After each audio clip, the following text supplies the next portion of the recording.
Hello everybody and welcome back to the Code365 YouTube channel. So now that we've got the course overview out of the way, I would recommend that if you haven't watched that already and you're quite new to programming, I would recommend that you go back and watch that. It's only a few minutes and it'll just give you a brief introduction to what programming is and what we're going to be covering on the course. But now that that's done and dusted, we can actually start writing some code.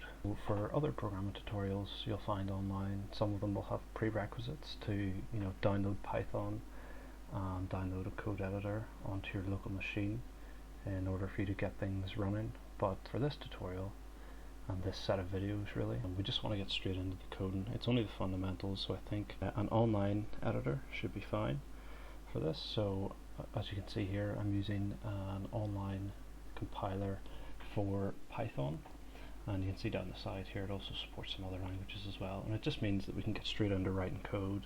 We don't have to go through any boring setup, I guess. I'll leave a link to the online editor in the video description, but if you just Google for Python online editors, there will be plenty of options and you can pick whatever one suits you.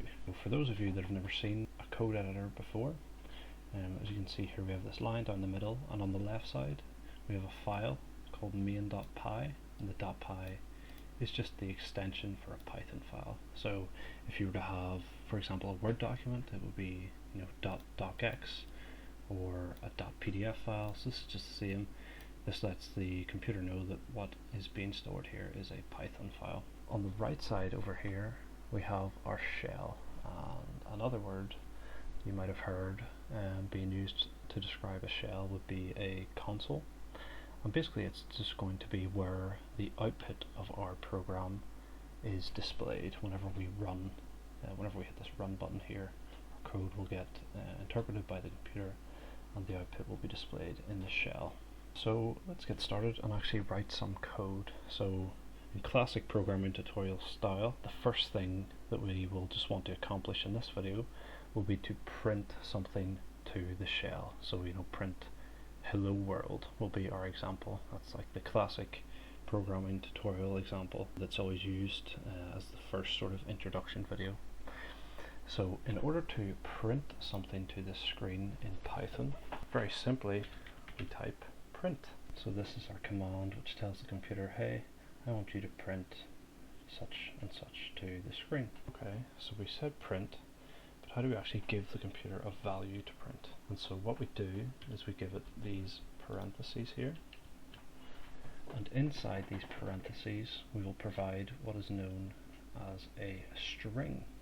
And a string is basically just a sequence of characters, or as we would call it, a word or a sentence. And to define a string in Python, you simply put your double quotes like that. You type hello world.